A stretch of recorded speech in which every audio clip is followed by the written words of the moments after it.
Hola, buenas. ¿Cómo les va?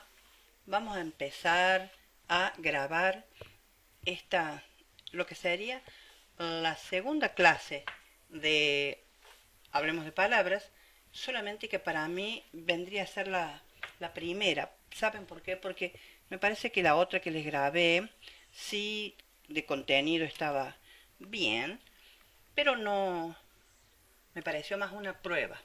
Pero bueno, convengamos que entonces la primera clase fue clase número uno de prueba. Esta es segunda clase y voy a continuar con lo que comencé en aquella clase. Como ya habíamos cerrado la parte de gramática, que, que dijimos que la vamos a ir fraccionando para no hartarnos mucho de la gramática, voy a continuar con lo que era la etimología de las palabras o palabras con historia, ¿verdad? La teníamos llamada mitología grecolatina y después palabras con algún tipo de historia. Bien, los otros días eh, habíamos visto Adonis, afrodisíaco, ambrosía, amazona, arpía. Sí, habíamos llegado hasta el, estos pájaros, ¿verdad?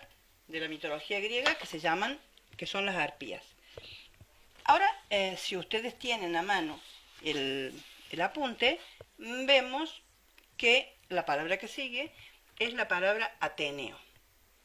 Yo les leo y después les voy explicando algunas cosas. ¿Por qué? Porque he agregado eh, varias, digamos, varias acotaciones a esto que ustedes tienen como base, digamos así. Bien, Ateneo, vocablo derivado de Atenea, diosa griega de la sabiduría, del arte y el comercio, y, desde otro punto de vista, de la guerra en su aspecto científico. Aparece representada generalmente con armadura y a ella se dedicaban con frecuencia los despojos de la guerra. Ella, a la que también invocaban los pintores, maestros, médicos y artesanos, era la diosa que guiaba a los héroes en la guerra. Se le atribuyó la invención de los instrumentos de viento, cuyo uso tuvo tanta importancia en las ceremonias religiosas. Bien, normalmente, acá les aclaro, ¿no es cierto?, qué es lo que es el Ateneo. Es el lugar donde se reúnen estudiosos, ¿verdad? Y buscan encontrar la verdad y la ilustración del espíritu. Actualmente se llama así a la reunión de profesionales que discuten algún tema en forma científica. Es decir, normalmente llamamos Ateneo a una reunión, más que al espacio, a una reunión de personas que se dedican a tratar un tema científico, artístico, etcétera, un tema más o menos específico. Tendríamos después que ver, por ejemplo, las palabras dar una conferencia, no intervenir en un Ateneo, sino dar una conferencia o algunas otras formas de participación de reunión, ¿verdad? Pero bueno, de todas maneras sí cabe aclarar que en realidad viene de, efectivamente, del nombre de la diosa, esta diosa que fue una de las diosas más importantes que tiene el mito griego y que tuvieron los griegos realmente y que le dio también el nombre a la ciudad de Atenas. Eh, es la divinidad que nace de la cabeza del Padre. ¿Esto qué significa? Es muy metafórico, obviamente. Ella es la proyección, en realidad, de todo lo científico, artístico, literario, que tiene el Padre en la cabeza. Nace, como dice el mito, sin madre, sino que es simplemente lo que el Padre tiene en su cabeza, ¿verdad?, proyectado en esta imagen. Eso es lo que es ella. Por lo tanto, fue para los griegos muy importante. En, el, en, la, en la Acrópolis de Atenas, que fue siempre de entre las polis griegas, fue Atenas una de las más importantes, ¿verdad? Eh, tenía, por supuesto, bueno, les aclaro, Acrópolis es las ciudadelas que se hacían en la parte alta, ¿verdad? Normalmente las ciudades se edificaban cerca, bueno, no tenían otras de todas maneras, cerca de las montañas. ¿Por qué? Porque Grecia está cruzada por una cadena montañosa, en algunas partes por dos cadenas montañosas, ¿verdad? De norte a sur, cadenas que después se hunden en el mar Egeo y emergen en muchas de las islas del Egeo. Entonces, lógicamente, mmm, digamos, el terreno que les quedaba, valles y terrenos espaciosos, libres y productivos, entonces los utilizaban, pero normalmente buscaban que estuviera cerca de una altura. Y entonces, en algunas mesetas cerca de la ciudad, se edificaban, en primer lugar, al principio fueron edificados los palacios de las personas más importantes, llámese reyes, reyesuelos, el tipo de gobierno que en ese momento, en los primeros principios, hubiere, entonces ahí se edificaban los palacios. Después pasaron a ser los templos de los dioses, ya cuando empezamos a tener un poco de, bueno, en primer lugar, mayor cantidad de personas y en segundo lugar, un poco más de aplanamiento social, de tal forma que vamos camino hacia una democracia, por lo menos. Y Atenas tiene una de las acrópolis que se han conservado más importantes. Cuando uno habla de la acrópolis de Atenas, se imagina que es la única, pero en realidad todas las ciudades tuvieron acrópolis. Era, como ya les dije, este lugar muy especial. Normalmente estaba amurallado al principio. Bueno, en la acrópolis de Atenas se edificó precisamente el templo más nombrado y más importante, un templo hermosísimo, el templo a Atenea. Ese templo a Atenea, en donde estuvo una de las estatuas que Fidias hizo, digamos, bellísima, junto con con la estatua de Zeus, que estaba en Olimpia, ¿verdad? Esta estatua estaba dentro de este templo hermoso que se llama Partenón. Fíjense, Partenón viene, templo dedicado a Atenea, es el templo a la diosa virgen. ¿Por qué? Porque en griego Parsene significa la virgen, significa virgen, ¿verdad? La doncella. Y entonces, esta divinidad, que es la proyección de todo el conocimiento que tiene el Padre, ¿verdad? Además, era célibe, es decir, no tuvo ningún tipo de proyección hacia adelante, y entonces los atenienses bueno, le dedicaron con este epíteto, Atenea Parcene, así como también tenían otra de las estatuas de Atenea, que era la Atenea Prómajos, la Atenea que tenía más el concepto de la parte guerrera, de la parte de mirando hacia el mar, ¿verdad? Acuérdense que Atenas tiene el puerto del Pireo, ahí nomás, 30 y pico de kilómetros, ¿verdad? Y entonces, desde Atenas, obviamente, se podía ver los astilleros que tenían los griegos en el puerto del Pireo.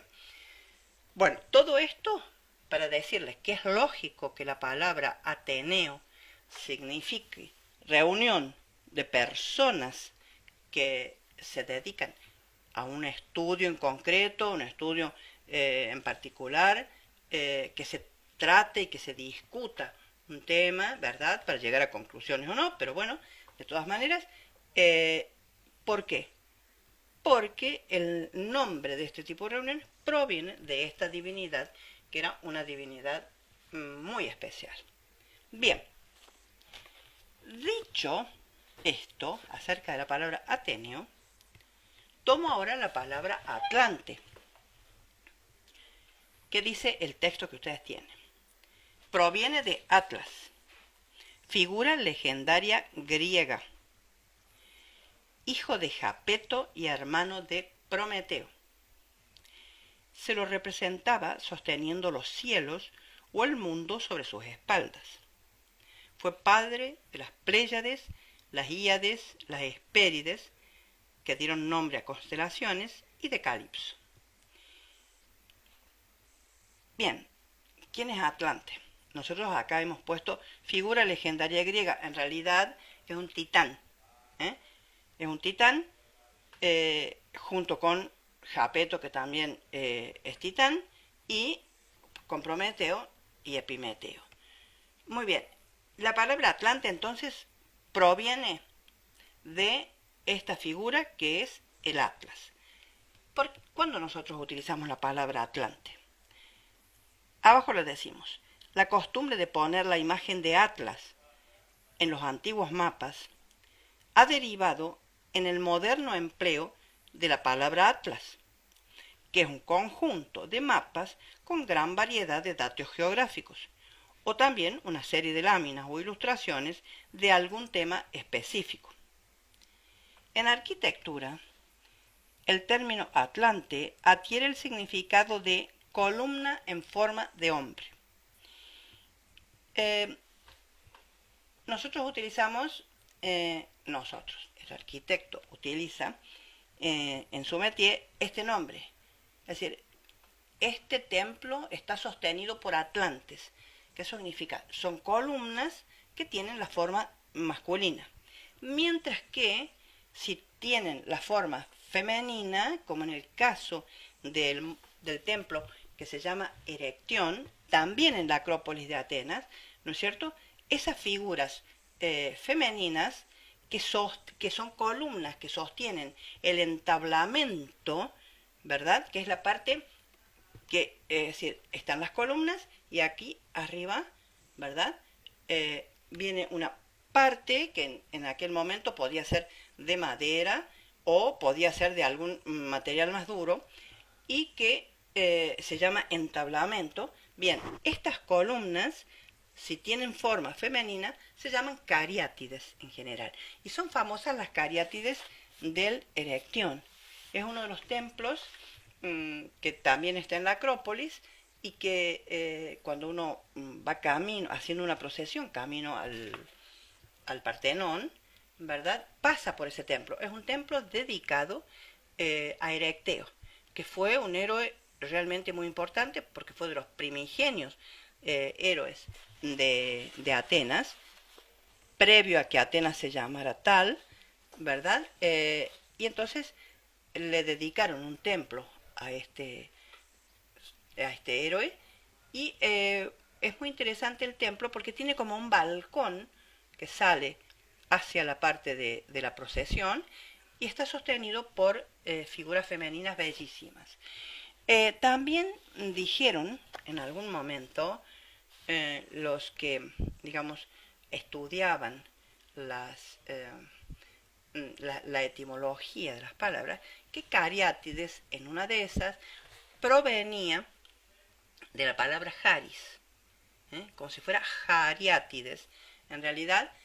¿Y por qué? Porque haris significa gracia en griego.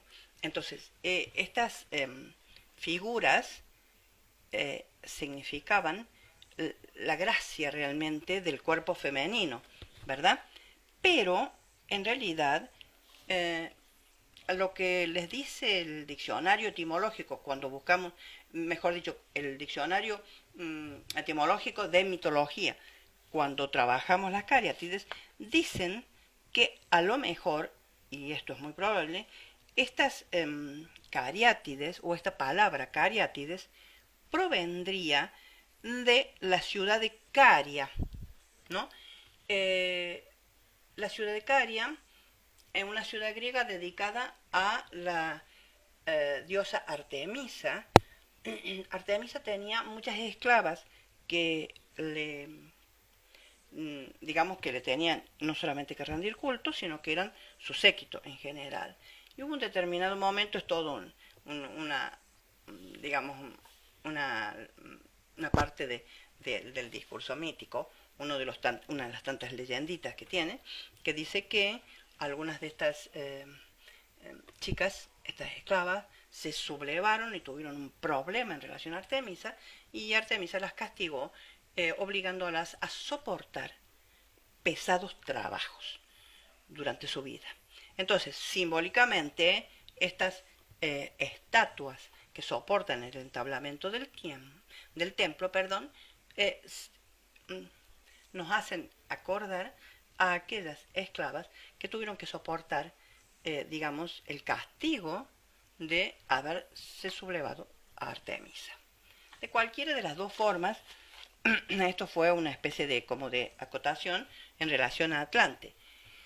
Pero sí me interesa hacer hincapié en la etimología de la palabra Atlante, ¿verdad? Viene del verbo tlao. El verbo tlao, de ahí Atlante, ¿verdad? El verbo tlao significa soportar, es decir, portar peso, ¿eh? Llevar, sostener, aguantar peso. Ese es el verbo tlao, de donde viene la palabra Atlante. Es muy significativa, obvio, porque Atlante es quien sostiene realmente el mundo. Muy bien. Aclaración. Nosotros también tenemos otra palabra que significa soportar, sobrellevar, y que es la palabra pathos, de donde viene simpatía, empatía. Syn pathos, en pathos. Solamente que la palabra pathos, ¿no es cierto?, que es muy utilizada también en español, viene de pasjo, del verbo pasjo, que significa padecer. Es decir, lo que se siente, lo que se experimenta como sufrimiento o como estado del espíritu. Entonces, fíjense que ahí tenemos dos tipos de... muchísimas gracias. Me están convidando en este momento chocolate, lo cual me viene buenísimo para que, acá se los muestro, para que podamos continuar. Muchas gracias. Y dos tipos de verbos que significan esto de sobrellevar. En el caso del verbo tlao, es sobrellevar desde el punto de vista físico. En el caso del verbo pasjo, es sobrellevar desde el punto de vista anímico, espiritual. Y de un lado tenemos entonces tlao, Atlante, y del otro lado tenemos dos palabras, muchas, ¿no? Pero de todas maneras dos palabras que normalmente nosotros utilizamos en donde interviene la palabra pathos, que es syn pathos. Syn es con, parece incongruente, pero en griego syn es con. Entonces, con syn pathos, y que nos da la palabra simpatía, es con el mismo espíritu, digamos así, con esa asociación del mismo espíritu. Y empatía también, solamente que es un poco más profundo. Que significa también en el mismo, digamos, empatía es estar, digamos, en la misma sintonía. En la misma sintonía. Eso es empatía. Ser empático con alguien es entrar en el mismo, digamos, como les dije, en la misma sintonía. Bien, voy a hacer una breve pausita y ya continúo.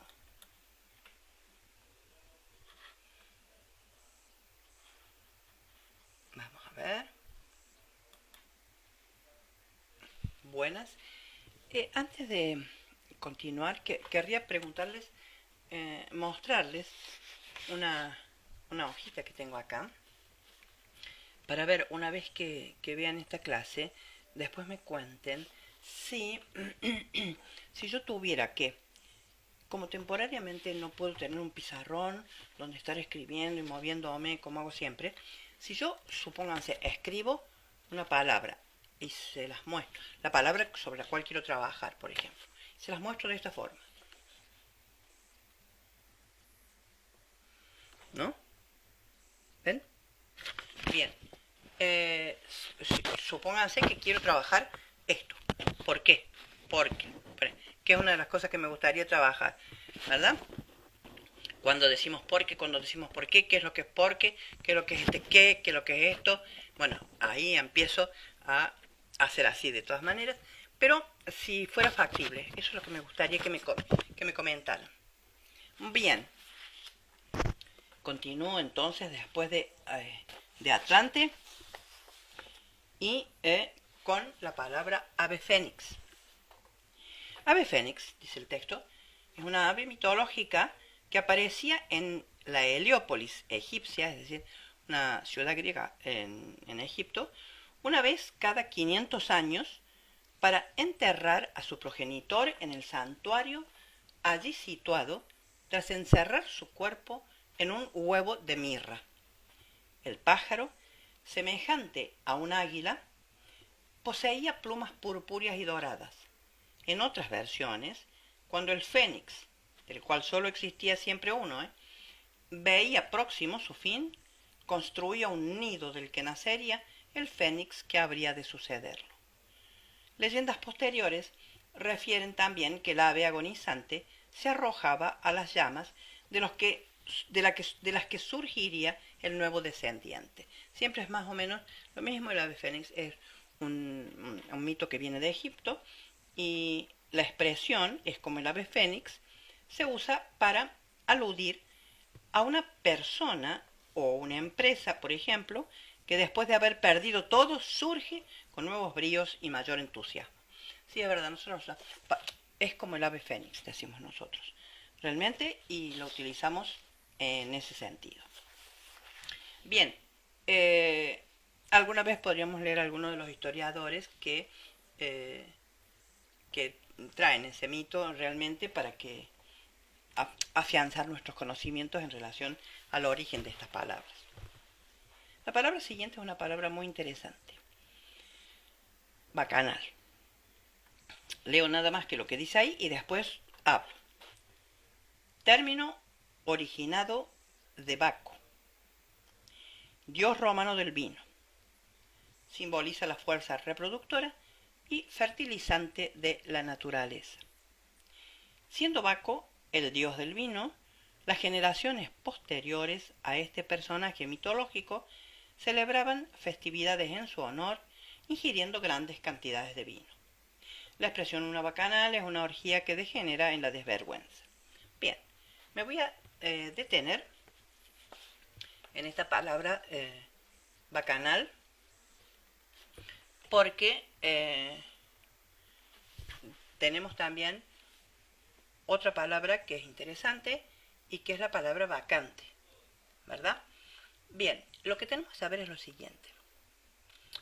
Bacanal y vacante provienen efectivamente de la palabra, del nombre de este dios griego, de esta forma de llamarlo a Dionisos. En realidad, el nombre original de esta divinidad, su nombre es Dionisos. Dionisio o Dionisos. Lo vamos a encontrar de acuerdo a las traducciones y de acuerdo a qué parte de la palabra griega lo hacemos provenir a la palabra, como Dioniso, Dionisos o Dionisio.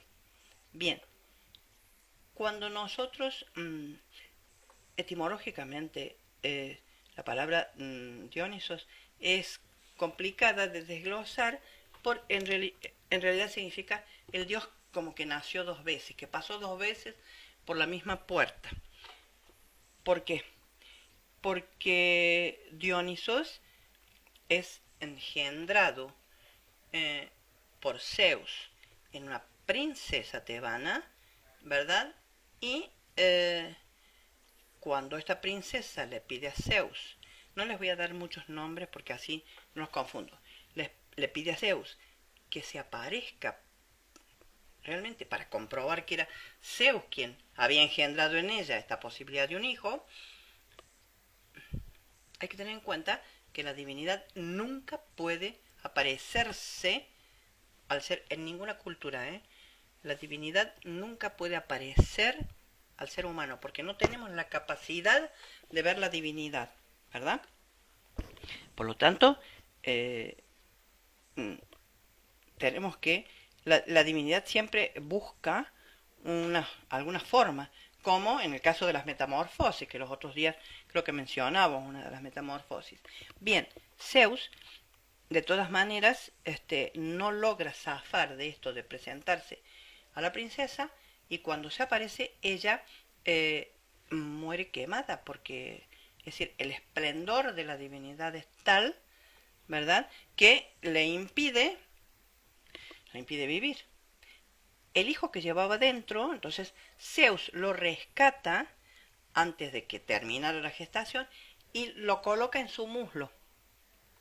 Y entonces el niño prosigue, ¿verdad?, su vida intrauterina, en este caso intramuslo, ¿verdad?, hasta el momento de nacer, y en el momento de nacer, por supuesto que aparece esta divinidad que se llama Dionisos. Por eso es que es una etimología indoeuropea compleja, que significa pasar dos veces por la misma puerta o este doble nacimiento. Esa es la divinidad griega, en realidad. Pero en algunas, digamos, formas de aparición de la divinidad, que es cuando es la divinidad que danza, que baila frenéticamente, la divinidad que propicia esta liberación del hombre a través de la ingesta del alcohol, no solamente de alcohol, ingesta de algunos otros elementos también, se llama Dionisos Baco, y se lo nombra como tal, Baco. Baco viene del verbo bakhewo, que significa cantar y danzar frenéticamente. Entonces, bacanal, ¿verdad?, es esa festividad donde se danza y se canta frenéticamente. Claro que los romanos conocieron solamente una parte de esta divinidad, digamos, uno de los aspectos. Recordemos que los romanos recién alrededor del siglo III, ¿verdad?, van a tener acceso directo a la cultura griega. Los griegos ya vienen, imagínense, de mucho tiempo antes, si nosotros podemos decir que cuando los conocemos históricamente y no prehistóricamente a los griegos alrededor del siglo XIX, imagínense hasta el segundo, todo el tiempo, toda la trayectoria que han tenido los griegos. Y ya han pasado un siglo V y un siglo IV que son maravillosos. Cuando los romanos entonces tienen acceso a los griegos y a la cultura, claro, ya el mito griego lo voy a decir entre comillas, se ha degradado un poco, más que degradado, se ha ido sesgando, y entonces, claro, ha perdido mucho de su contenido simbólico, de su contenido metafórico anterior, y entonces, claro, los romanos conocen solamente algunos aspectos. Y uno de los aspectos que conocen es de esta divinidad que es la divinidad del vino. Lo cual es verdad, porque cuando Dionisos tiene que huir de Grecia y va hacia el Asia Menor, allá conoce la producción de la vid. Y entonces cuando vuelve a Grecia, trae consigo toda esta producción. Además, es verdad también que la excesiva ingesta de producto de la vid proporciona esta especie de soltarse uno de los, digamos, de las ataduras de la mente, ¿verdad?, y permitir el desenfreno.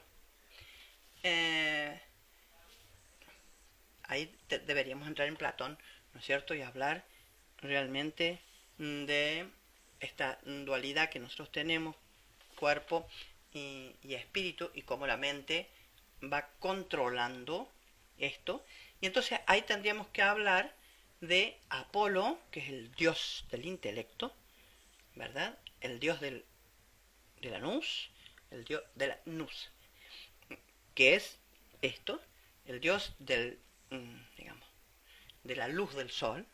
¿Mm? Y por otro lado, Dionisos, que es el dios de esto que tenemos, que se llama cuerpo, ¿verdad? Y que en algún momento, incentivado por algunos elementos, puede llegar a esto que son las bacanales, al desenfreno. Esto es lo que conocieron los romanos. Por eso es que nosotros asociamos inmediatamente la palabra baco, bacanal, desenfreno, etc. Pero es interesante saber que esa divinidad también tenía otros aspectos tremendamente importantes, ¿verdad? Bueno, y vacante, que era la otra palabra que yo les decía, es la palabra, es la persona que interviene en el séquito de Baco, en el séquito de Dionisos, en realidad. Porque como Baco lo conocemos más por los romanos, ya en esa época el séquito era diferente, compuesto por otra serie de elementos. Bien, me pareció interesante esto para que supiéramos que Baco, en realidad, tiene también otros aspectos que son menos criticables, digamos así, ¿verdad? Muy bien. Voy a ver en este momento complejo de Edipo. Bueno, yo creo que no hace falta mucha aclaración en realidad a esto de hablar de complejo de Edipo. Por eso es que alguna vez sí me gustaría tratarlo más extensamente, pero no en este momento. ¿Qué dice acá nada más? A ver si hay alguna cosita que aclarar. Según la mitología griega, Edipo fue hijo de Layo y de Yocasta, Layo de Tebas. Informado por un oráculo, Layo, de que sería muerto por su hijo, hizo abandonar a Edipo recién nacido en el monte Citerón. Recogido por unos pastores, fue llevado al rey de Corinto, que lo educó como un príncipe. Otro oráculo aconsejó más tarde a Edipo que no regresara a su patria porque habría de dar muerte a su padre y se casaría con su madre. Como creía que su patria era Corinto, efectivamente, se alejó de aquella ciudad, pero encontró en su camino a Layo y lo mató a consecuencia de una disputa. A las puertas de Tebas, venció a la Esfinge y en premio le fue concedido el reino de la ciudad y la mano de Yocasta, sin saber que Yocasta era su madre. ¿Por qué esto? Porque una vez muerto Layo, el gobierno interino que queda en ese momento, ¿verdad?, en Tebas, propone que aquella persona que los libre de la Esfinge tendría que hacerse cargo de gobernar la ciudad y, claro, pero para poder acceder no al poder, sino al rango de gobierno de la ciudad, debe casarse con la reina, obviamente, y la reina era Yocasta.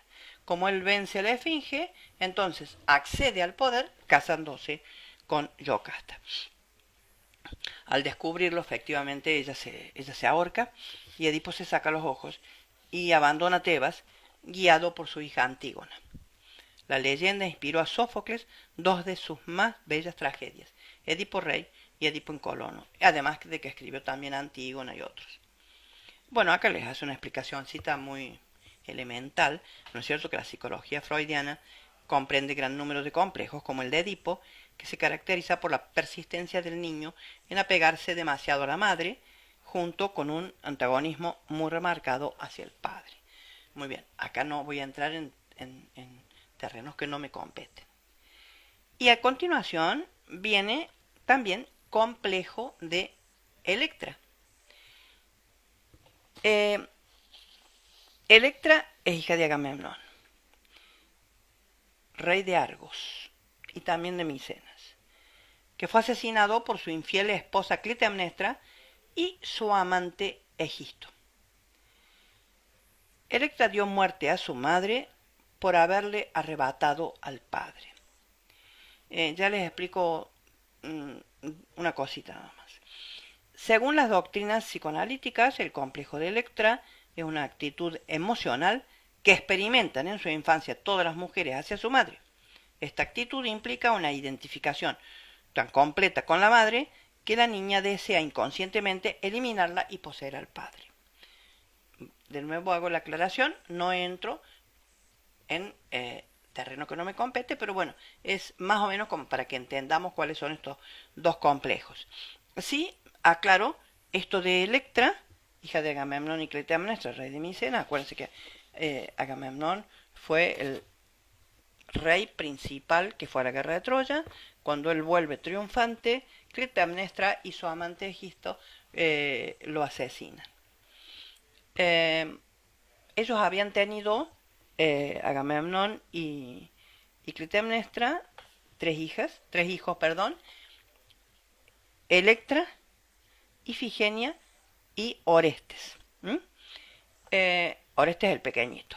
Ifigenia había sido muerta, entre comillas, porque después, con el correr del tiempo, vamos a saber que no había sido nada muerta, pero de todas maneras, supuestamente Ifigenia había muerto en Áulide antes de la guerra de Troya, y la que queda en palacio es Electra la mayor, que asume que, muerto el padre, y para que la madre y Egisto no asumieran el poder, ella debía hacer algo. Temporariamente no lo podía hacer, pero entonces ¿qué hace? Por lo menos lo oculta a su hermano Orestes hasta que Orestes fuera mayor de edad, para que Orestes entonces retomara el poder. Era su única forma, ¿verdad?, de vengar no solamente la muerte del padre, porque eso es importante realmente, pero lo que interesa es que Clitemnestra y Egisto no solamente matan a Agamemnón padre, matan al rey. Y eso es lo que Electra, ¿verdad?, va a asumir como responsabilidad. Y por eso es que lo protege a Orestes, para que Orestes el día de mañana asuma el poder real que tenía su padre. Muy bien. Y por último, bueno, acá comienza una lista de palabritas que tienen bastante que ver y que de las cuales ya hemos visto además Afrodita, creo, a ver, sí, la vimos, Afrodita, afrodisíaco, ¿verdad? Las palabras que siguen son Cupido, enfermedad venérea y erótico. Las salteo un poquito para después tomarlas en bloque y asociarlas a aquella Afrodita. Y entonces la última palabrita que voy a ver hoy es esto de dionisíaco o dionisíaca. Bueno, ¿qué dice el texto? Derivan de Dionisos, dios del vino griego. Volvemos a repetir aquella historia. Baco romano, en cuyo honor se celebraban tumultuosas fiestas en varias ciudades de Grecia. Lo de tumultuosas es verdad. Lo que no tenían es ese matiz de desenfreno, porque sí, nada más. En estas fiestas se bebía en abundancia y se cantaban himnos llamados ditirambos. Que el ditirambo es en un principio el himno Dionisos, ¿verdad? Y después los poetas ya del siglo VII, del siglo VI, toman este tipo de estructura, esta versificación que era el ditirambo, para transformarlo en una entidad literaria, digamos así, y a veces le colocaban no solamente contenido dionisíaco, sino también contenido de otro tipo de héroes. Pero de todas maneras, es verdad que los himnos que se le cantaban a Dioniso se llamaban ditirambos. El rasgo más importante de estos festivales era la representación de diversas historias del dios que dio origen al teatro. Es verdad, el teatro griego, el drama griego, eh, tanto tragedia como comedia, tienen su origen precisamente en estas festividades anuales que se le dedicaba a esta divinidad. Y entonces, así, pero dicho a grandísimos rasgos, eh, de los de los no, no solamente de los tirambos, sino de todo lo que se le cantaba a la divinidad y lo que se le decía a la divinidad en su aspecto trágico, digamos, en su aspecto doloroso. Por ejemplo, cuando él tiene que huir de Grecia, cuando él es perseguido, cuando él es casi muerto, etcétera, ¿verdad? De toda esa parte que después se va elaborando, va a surgir la tragedia griega. Mientras que de los cantos más festivos, de aquella parte del dios desenfrenado, del dios de los sátiros, de los silenos, etc., va a surgir la comedia. Es muy interesante los orígenes del teatro griego. Bien, y lo ultimito que da acá es, en el arte y en la literatura, el término dionisíaco se identifica con el espíritu instintivo o pasional del hombre. Efectivamente. Bueno, hasta acá vamos a ver esta parte de palabras. Voy a buscar ahora las palabritas que quedaron de palabras con historia, ¿no? Que habíamos quedado en... permítanme que revise mis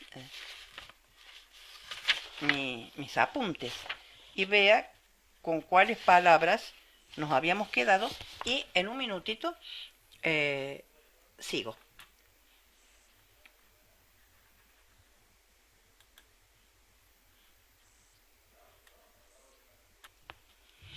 Hola de nuevo. De palabras con historia, que está en la página que dice 24 del apuntito que ustedes tienen. Voy a ver nada más que dos hoy, porque tenía ganas de leerles del libro de Zimmerman, ¿se acuerdan? Dos frasecitas, dos frases. Ay, yo que siempre digo, ay, ¿por qué la gente habla con diminutivo? Por ahí me sale esto de dos frasecitas, dos palabritas. Hágame acordar cuando critique tanto eso. La última palabra que habíamos visto, que creo que era ostracismo, a continuación tienen la palabra ovación. Miren, he hecho un montón de aclaraciones a esta palabra. Entonces, leo el texto que dice ahí la palabra ovación y después empiezo a explicarles y ampliar. La palabra ovación era la entrega de ovejas a los dioses por un general romano después de un triunfo. Deriva de ovare, hacer una entrada triunfal o manifestar júbilo. Bien, comienzo entonces acá. Primero voy a aclarar esto de era la entrega de ovejas. En realidad, claro, la palabra ovación podría venir de la palabra ovis, que es la palabra que significa en latín oveja. Esta etimología, digamos así, es una de las tantas, pero digamos no la que nos da más satisfacción desde el punto de vista de la etimología. Pero de todas maneras hay que tenerlo en cuenta. Recuerdo que de la palabra ovis, el diminutivo es ovícula, ovícula, de donde viene la palabra oveja. O sea que, bien, ¿y cómo nosotros sabemos que en un determinado momento, cuando los generales regresaban triunfantes a Roma, después realmente de haber triunfado,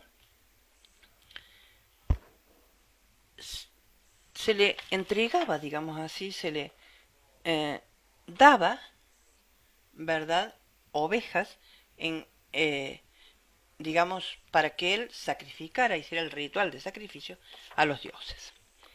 Bien, por un lado tenemos que entender lo siguiente. Cuando el general, o el capitán, o el que volviera, realmente, con el ejército, había tenido un triunfo importante, pero no enorme, ¿verdad? Cuando, digamos, había matado como menos de 5.000 personas, entonces era un triunfito, digamos así. Lo que se le dedicaba era una ovación, que era todo entrada triunfal del general y todo lo que se hacía y se le decía para honrarlo. Por eso es que decimos que ovación proviene del verbo ovare. El verbo ovare significa hacer entrada triunfal, no la entrega de las ovejas, que eso era después y pertenecía a la ovación también, ¿verdad? Por eso se lo asocia inmediatamente al verbo ovare y a esto de ovis. Entonces, cuando volvía de un triunfo menor, ¿verdad?, lo que se le dedicaba era una ovación. Si en cambio mataba más de 5.000 soldados, etc., uno dice 5.000, que es un nombre, un número estimativo de lo que podía llegar a ser, como para tener en cuenta, para diferenciar la calidad del triunfo, lo que se le dedicaba era un triunfum. Triunfum, que era en realidad una fiesta, ¿verdad?, en donde él entraba realmente triunfal. Tengo además, fíjense que, no, esto es de la otra palabra, pero en realidad lo que me interesa es eso. Lo que significa ovación es esa especie de, como de griterío, de júbilo, de manifestación triunfal, pero entre los romanos de un triunfo menor. Bien, eso por un lado.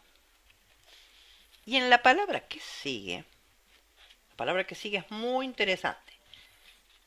Pabellón. ¿Qué es lo que significa pabellón? Para nosotros pabellón es una tienda de campaña, un dosel que cubre una cama y la bandera con las armas de la corona o de un determinado territorio. ¿De dónde viene la palabra pabellón? Viene del latín papilio. Papilio significa mariposa.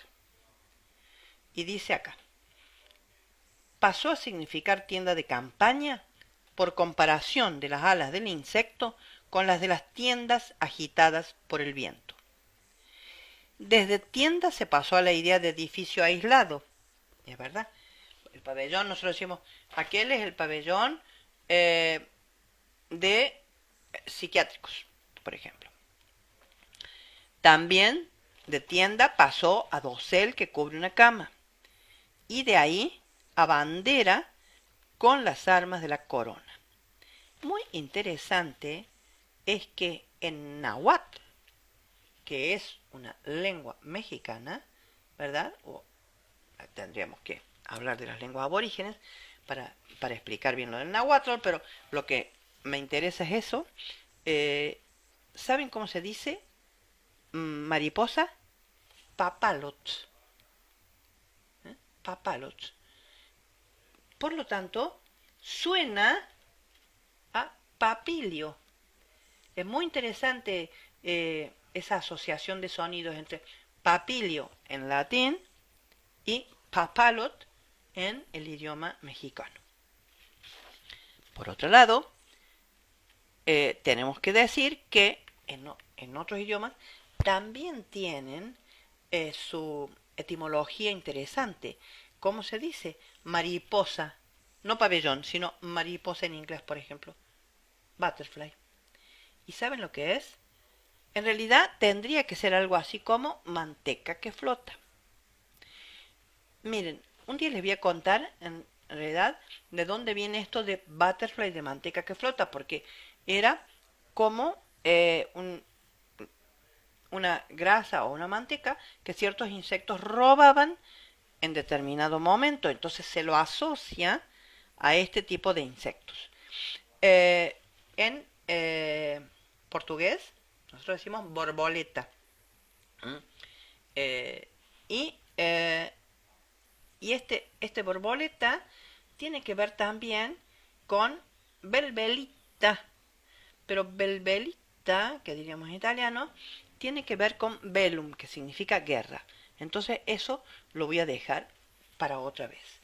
Me parecieron interesantes estas dos palabras porque por un lado ovación con esta especie de doble etimología y que me daba además la asociación con triunfo, y la palabra pabellón, que es una palabra que nosotros utilizamos sin tener pero ni remota idea de que tenía que ver, ¿verdad?, con estas tiendas de campaña cuya flotar, digamos así, recordaban a las alas de la mariposa. Bien, antes de terminar la clase, quiero leerles, y para los que no lo han visto, ¿ustedes se acuerdan de este texto? Que ya lo vimos varias veces, es de Héctor Zimmerman, se llama 3000 historias de frases y palabras que decimos a cada rato.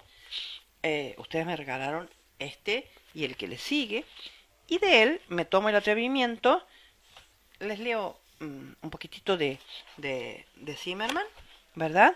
Nacido en Buenos Aires, ejerce el periodismo desde hace 35 años, bueno, fue redactor, secretario de redacción, tiene premios realmente. Su trabajo sobre periodismo y publicidad mereció unos premios muy importantísimos en el exterior.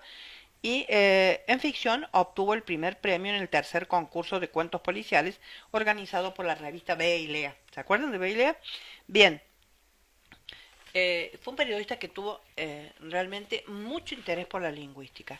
Y estos libros que él tiene, realmente publicados, estos libros que se publicaron de él, son un sumergirse en las historias de las palabras realmente.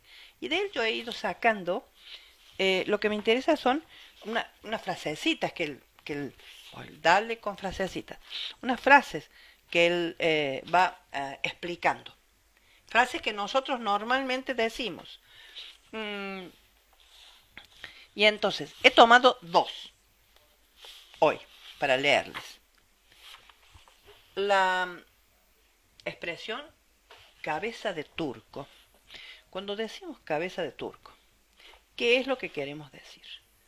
O cuando la aplicamos. ¿Qué es lo que dice Zimmerman?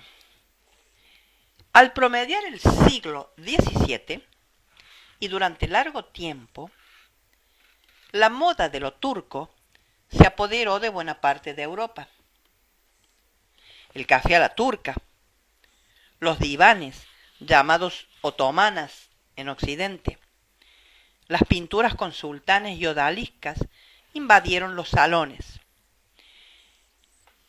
Personajes de ese origen eran presencia habitual en las farsas, como ocurre en algunas de las que escribió Molière. También los vieneses se dejaron ganar por esa influencia y crearon una masa cuya forma imita el símbolo de Turquía y que hasta hoy se llama medialuna, croissant en francés.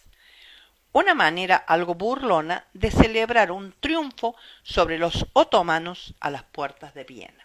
Bueno, ahí tendríamos que entrar en historia, ¿no? La expresión ser cabeza de turco nació en Francia, servir de tête de turc, y pronto se difundió en España y América.